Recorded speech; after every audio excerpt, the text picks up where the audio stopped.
vamos a ver el siguiente ejercicio que nos pide que nosotros calculemos un promedio. Ya habíamos hecho un promedio en la lección anterior, pero esta vez con unos ponderadores distintos.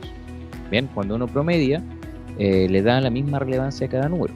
En el caso del ejercicio teníamos 4 notas, por lo tanto 100% dividido en 4 me dice que cada nota vale un 25%.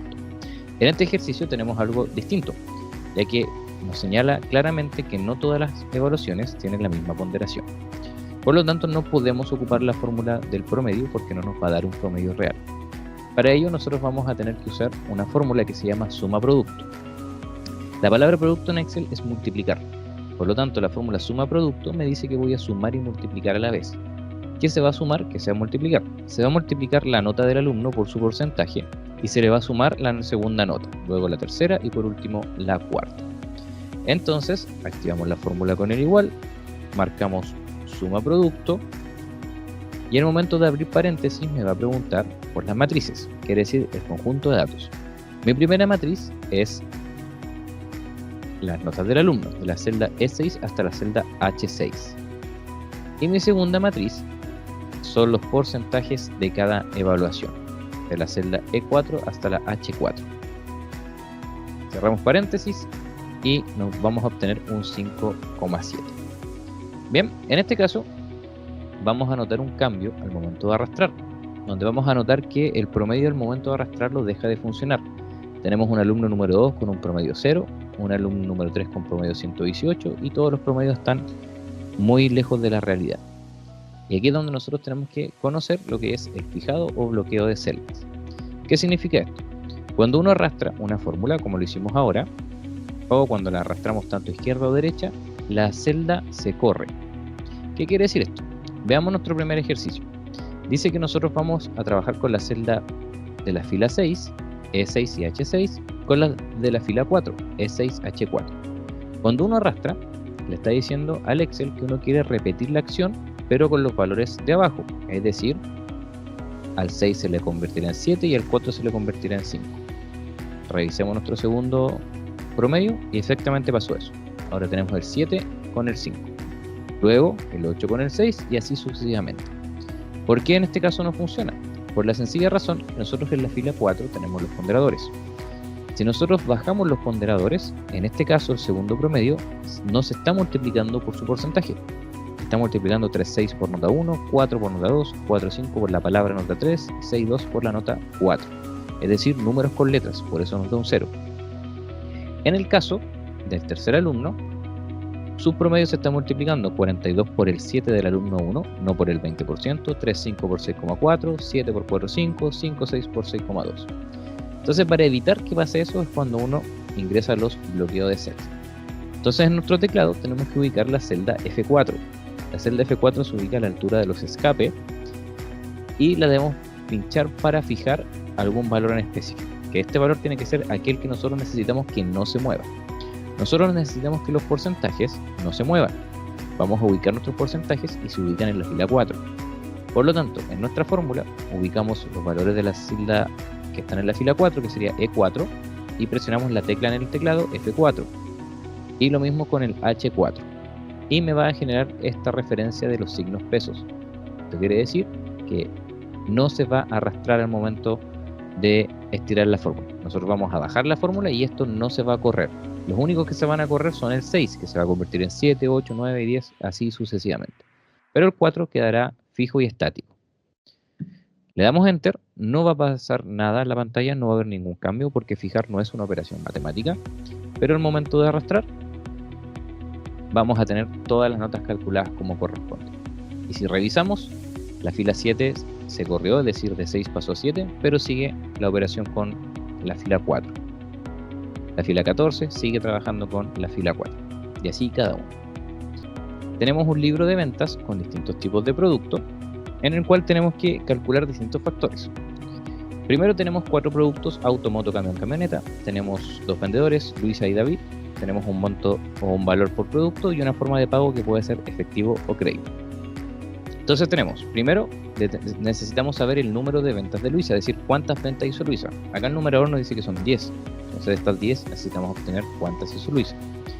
¿Cuánto generó en ingresos Luisa? ¿Cuánto dinero? ¿Y cuál es el promedio de venta de Luisa? Entonces vamos al primero. Nosotros sabemos que para obtener un número es cantidad, y la fórmula que nos permite calcular cantidades es el contar. Pero en este caso tenemos la condición de Luisa, por lo tanto estamos condicionados con algo. Por lo tanto debemos anidar el contar con el punto sí.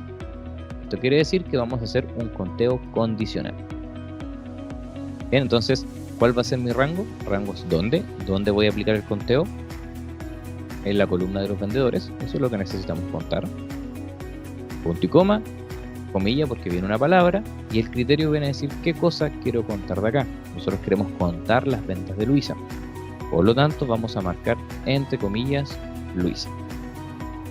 Bien, voy a repetir entonces. El rango siempre va a ser donde vamos a realizar el conteo, en este caso los vendedores. Punto y coma, y el criterio viene a ser qué cosa queremos contar. Queremos contar a Luisa, y debe ir entre comillas. Le damos Enter y obtenemos 6. Quiere decir que Luisa hizo 6 de las 10 ventas. Luego tenemos ingresos por venta de Luisa. Es decir, estas 6 ventas, ¿cuánto dinero representan? Ya sabemos que la fórmula que suma es la suma. Y ahora tenemos una suma condicional porque estamos condicionados por Luisa.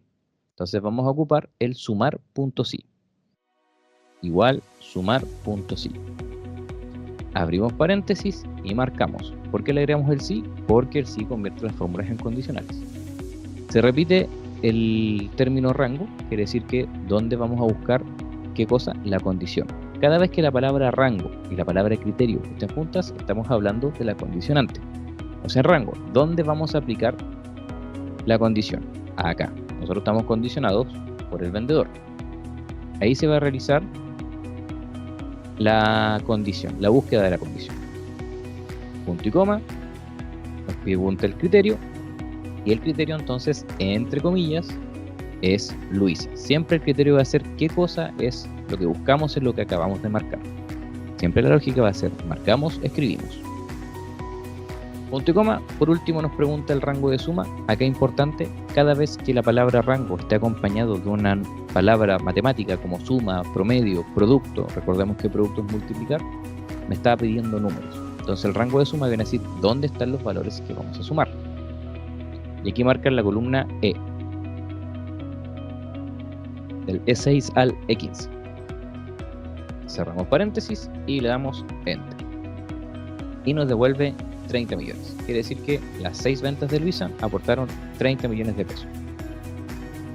Por último, nos pregunta el promedio de Luisa, es decir, en promedio cuánto aporta una venta cuando es realizada. Misma lógica, si la fórmula que me permite promediar es la fórmula del promedio, si necesito un promedio condicional es promedio.sí. Abrimos paréntesis y la manera de aplicarlo es idéntica al sumar.sí. Rango, criterio, condición. ¿Dónde vamos a buscar la condición? En la columna D. Punto y coma. ¿Qué condición estamos buscando? Comillas, Luisa. Punto y coma, rango promedio, rango con apellido matemático, por lo tanto la fórmula pide números, columna E. Cerramos paréntesis y le damos Enter. Y tenemos entonces que aporta 5 millones de pesos cada venta de Luisa. Si multiplicamos 5 por 6 es 30, por lo tanto nuestro ejercicio está cuadrado. En este caso tenemos fórmulas condicionales con una condición, por eso solamente le agregamos el punto sí a la fórmula para convertirla en condicional. Lo siguiente que tenemos son fórmulas con dos condiciones. Este encabezado me dice que vamos a buscar un índice de ventas de autos, es decir, todo está condicionado por los autos. Pero además me pregunta, ¿autos en efectivo? ¿Autos en crédito? Entonces estamos manejando dos condiciones. Vamos a la primera. Nosotros necesitamos saber cuánto dinero se generó por venta de autos, pero exclusivamente en efectivo. No vamos a considerar los autos en crédito. Mantenemos la misma fórmula, sumar.sí, y le agregamos la extensión punto conjunto. Esto quiere decir que vamos a trabajar un conjunto de condiciones. Siempre la importancia radica en leer muy bien la fórmula y ver qué nos pide. En este caso nos pide el rango de suma. Lo primero que nos pregunta la fórmula es qué cosa vamos a sumar, dónde están los números que vamos a sumar. Por lo tanto marcamos la columna E. Siempre es importante leer porque el sumar.sí termina con el rango suma. mientras que el sumarse y conjunto comienza con el rango de suma. En la columna E están los números que nosotros vamos a sumar. Punto y coma. Luego, de aquí en adelante me empieza a preguntar las condiciones. Rango criterio 1, criterio 1, rango criterio 2, criterio 2, y así sucesivamente. ¿Dónde está mi primera condición? En la columna C, porque nosotros vamos a buscar el auto. Inmediatamente que marcamos una condición, punto y coma, escribimos que buscamos, entre comillas, auto. Esta es nuestra primera condición, punto y coma, vamos por la segunda. Ese auto tiene que estar pagado en efectivo. Columna forma de pago, columna F, punto y coma, comillas, efectivo. Y cerramos. Siempre la lógica va a ser la misma. Vamos a marcar, vamos a escribir. Vamos a marcar, vamos a escribir. Y nos da por resultado 12 millones. Bien, vamos a repetir el mismo ejercicio ahora en los camiones. Ingresos por crédito de camiones, exactamente lo mismo, pero ahora estamos condicionados por camión y por crédito. Sumar puntos y conjunto, rango de suma, valores que vamos a sumar, los de la columna E, siempre se marca la totalidad de la tabla, recordar eso. Punto y coma, rango criterio 1, ¿dónde está la primera condición? En la columna C. Marcamos, escribimos, punto, coma, comillas, ¿qué buscamos de la columna C? El camión. Cierro la comilla. Punto y coma, voy por mi segunda condición, columna F. Marcamos, punto y coma, comillas, escribimos. ¿Qué buscamos de la columna F? El crédito. Cierro la comilla, cierro el paréntesis. Y de igual manera obtenemos 12 millones de pesos. ¿Sí? Volvamos al ítem del auto. Ahora nos pregunta unidades en crédito, es decir, queremos saber cuántos autos de los 10 que hay acá son autos pagados en crédito. Por lo tanto, tenemos que aplicar contar puntos y conjunto. Le agregamos la extensión conjunto porque tenemos más de una condición. Y vamos marcando. En este caso, para los conteos condicionales no necesitamos la columna numérica, solamente las palabras. Primera condición, columna C. Punto y coma, comillas, escribo, auto. Segunda condición, forma de pago, columna F. Punto y coma, comillas, escribo. Buscamos el crédito. Cerramos la comilla, cerramos el paréntesis. Y nos devuelve 1. Quiere decir que hay un solo auto que se pagó en crédito, el resto fue pagado en efectivo. Repetimos la operación acá abajo ahora con los camiones. Juntarse y conjunto. Primera condición, columna C. Punto y coma, comillas, camión. Segunda condición, columna F. Punto y coma, comillas, crédito esta vez. Siempre la tendencia y la lógica es la misma. Marco, escribo. Marco, escribo. La única que no se escribe es cuando marcamos la columna del rango suma o del rango promedio porque busca hacer una operación matemática. De la misma manera nos devuelve 1. Hay un solo camión pagado en crédito.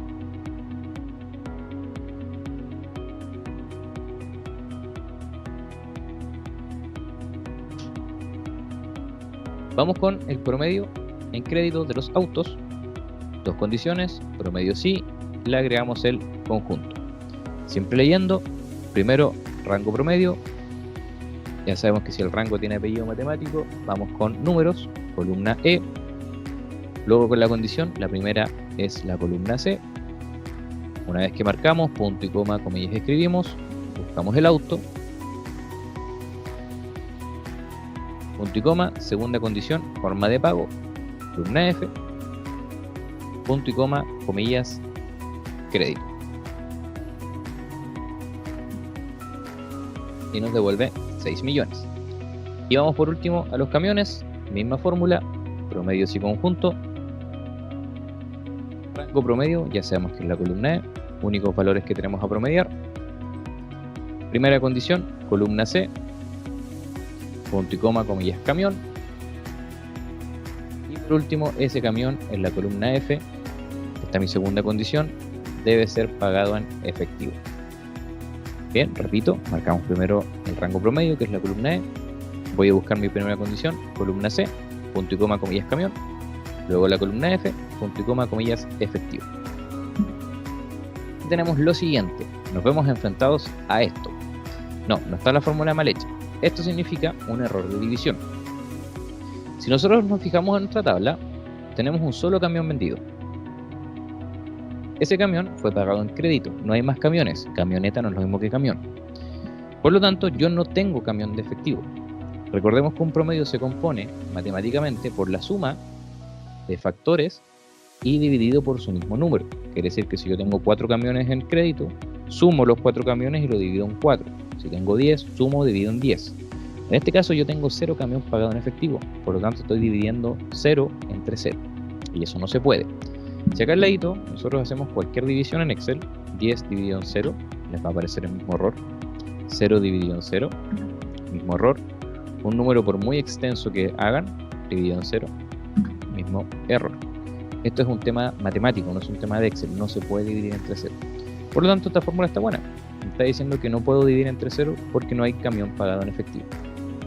Ahora bien, para terminar, esto se puede corregir a nivel estético, a nivel matemático no, porque yo para hacerlo a nivel matemático debería modificar los datos. Por ejemplo, si el camión que dice crédito yo le cambio a efectivo, inmediatamente dio el resultado. Quiere decir que la fórmula está buena. Pero obviamente yo no puedo adulterar estos datos que me entregan. Esto si ustedes lo envían impreso de manera digital, impreso en papel, se va a ver y se ve mal. Y esto lo podemos corregir con la última fórmula que vamos a realizar en este módulo, que es el si.error. Ya sabemos que si es condición, por lo tanto el si.error me dice que voy a condicionar mediante la aparición de un error. El si error se ocupa de la siguiente manera. Siempre en la barra superior, recordemos que nuestra barra de fórmulas es la barra destinada para modificaciones. Entre el símbolo igual y la primera letra, que en este caso es una P, vamos a escribir si.error. Y abrimos paréntesis. La fórmula me va a preguntar el valor. Ese valor es todo lo que ya escribimos antes, es decir, nuestro promedio si conjunto. La lógica siempre va a ser la misma. Entre el igual y la primera letra, marco si.error, abro paréntesis y me voy directamente al final, a marcar un punto y coma. Ahora me pregunta un valor si error. Ese valor si error significa qué queremos que aparezca como respuesta en caso que mi fórmula tenga un error. Acá entre comillas ustedes pueden escribir lo que quieran. Pueden escribir un guión, pueden escribir no se puede calcular, pueden escribir no hay venta, no aplica, lo que ustedes quieran, siempre y cuando esté entre comillas. Bien, yo en mi caso voy a dejar un guión, cerramos la comilla, cerramos el paréntesis. Y esto se interpreta de la siguiente manera. Si tengo un error en el promedio si conjunto, necesito que me entregues un guión. Si no tengo un error, vas a hacer el cálculo del promedio si conjunto. Damos enter, aparece el guión, reemplazamos este error, pero si yo voy al camión y le pongo efectivo, lo va a calcular, porque no estoy cumpliendo la condición de tener un error. Si aparece el error, sale el guión. Si no hay error, hace el cálculo normal. Y con eso terminamos